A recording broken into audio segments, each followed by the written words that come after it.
I'm a role player.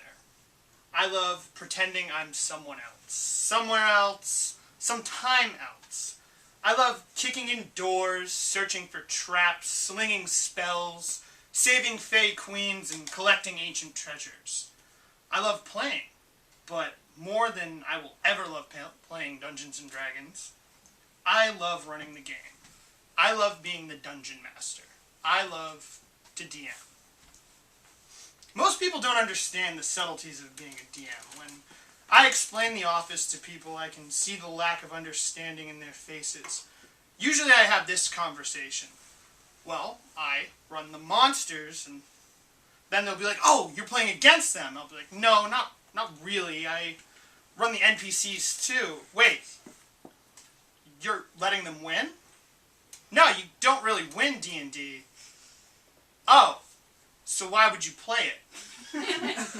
And that's usually about the time where I stop talking to them. And just when they come back and they say well, if everything is in the book, what are you for, is when I just give up and I hold up the player's handbook and say, listen, this is the game disc, and I'm the Xbox.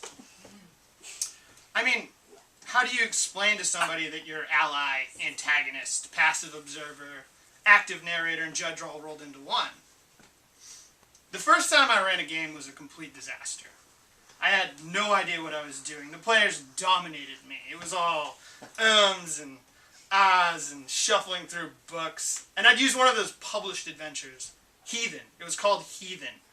So every time the players tried to deviate from the path set in paper, I'd waffle and guffaw, and even if their idea was brilliant, and it also didn't help that Heathen was probably the worst adventure ever written.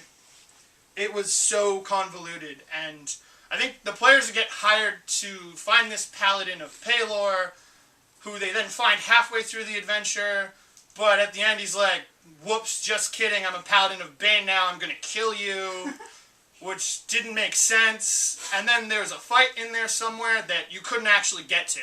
There was no way to get to the fight in the adventure. But even with all this vagueness, all this weirdness, I think everybody had a good time. I was hooked. The power was incredible. The rush is indescribable. I had held the imaginations of my friends in my hands for those few hours. I had to do it again. I had to do better. I had to write my own adventure this time, way better than Heathen. And I'd know all the rules, better than my own name. This time would be better. The first time I ran an adventure that I'd written was a complete disaster. I knew the rules by then. I didn't have to fish in the book the entire session, so with less of the ruffling of pages and heavy breathing, I was able to focus more on the adventure. A lot more time for the adventure. This adventure I wrote, this adventure was my fucking magnum opus.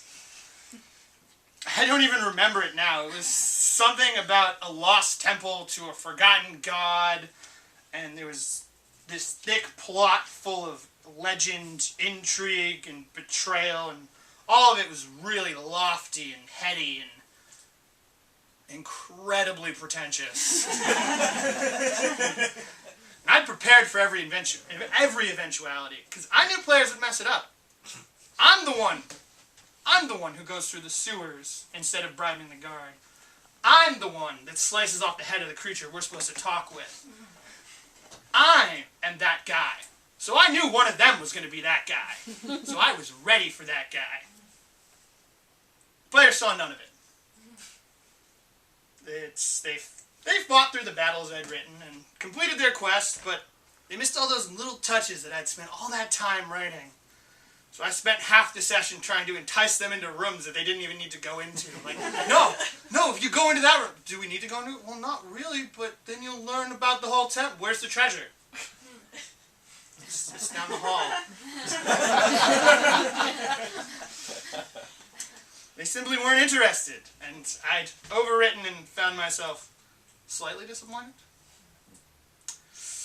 I'm going to let you in on a little secret here for all you aspiring DMs out there. I know some of you are thinking about trying. Every DM wants to tell their story, their own personal epic fantasy tale, something original that has none of those cliches and tropes you see in movies. Something that their players have never seen before. Players hate that. They don't want that. They don't want your original. They don't want gray areas. They just want black and white. They want cliche. They want to live that story they've always known.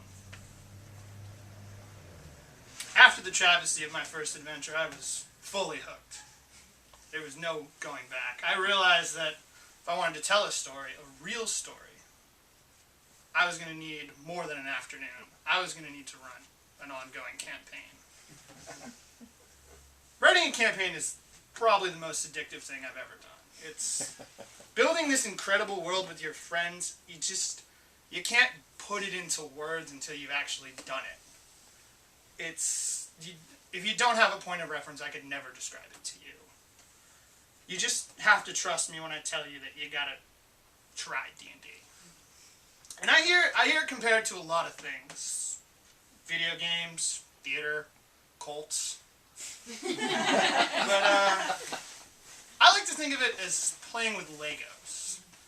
And in this comparison, we all bring our own pieces, me and the players, and I'll bring a couple pictures of what I think we should build, but no instructions.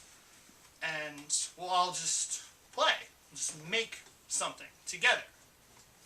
And that's the fun. The fun is in the building, not in the results. And my pieces, they'll come, who knows where they'll come from. Say I'm reading a fantasy novel and I really like a character like Koth. I would never put him in my D&D campaign. He's terrible. But that's a new brick. Or I'm looking online and I see some pictures of paintings or landscapes that I really like. That's a handful of new bricks. Or if I'm at a roadside book sale and I find Hardgreaves' new illustrated bestiary. That's an entire box. I paint, I write, I perform. And if you asked me what I thought the most creative thing I did was, I would, without hesitation, every time, say DMing. Every time. It's the thing I find most amazing about this game is how surprisingly inspiring it is. You see it in so many ways, like in the little figures, one of my old groups, we all painted for ourselves to be our characters. Or and I still have mine, by the way. It's next to my bed for a while. Then I moved. Now he's packed away somewhere. Or in the costumes, my current group are all currently talking about. I think it's their favorite part of the game is dressing up. I don't get it.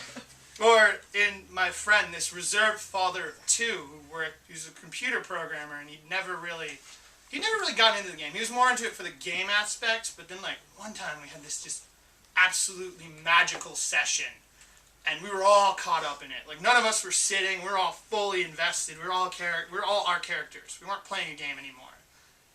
And then just at one point, he just let out his deep, best dwarven belly laugh. And I had never seen him do anything like that. It was amazing. And that's what I love, is that it makes people more creative. I love it for that. The first campaign I ran was not a disaster.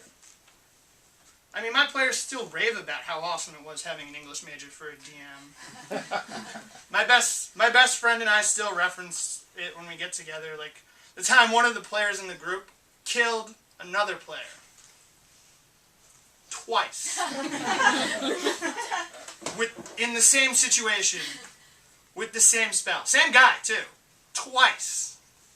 2 sessions in a row. And then we yelled at him a lot. Or how one of my villains, because I like to do aggro stuff, because they were all WoW players, so it made it more interesting for them, yelled when they saw him, "I came here to chew bubblegum and kick ass. And bubblegum doesn't exist." Okay. They loved it. They thought it was great. I wasn't doing anything wild with them. I was just throwing the tropes they all knew at them, like the coming-of-age tale, the rise of the hero, the irredeemable villain. They knew everything I was doing. No, my plot wasn't special. What was special was how I ran the game. I had taken all the lessons I'd learned before. The rules mastery, the good writing, the good role-playing, letting the players screw up what I'd planned. I took it all and I just did better. I worked every game to be the best DM I could be. And that's what I love most about DMing. It makes me better. It's made me more patient, better at teaching things to people, able to think faster on my feet, and it's built creative pathways in my brain that simply didn't exist before. It's made me think in new and better ways. And most importantly, it's brought me closer to a lot of really great people over the years. I DM for the look on a fully invested player's face. I DM for the simple act of creation that happens every time we sit down at the table. I DM because I love it. Thank you.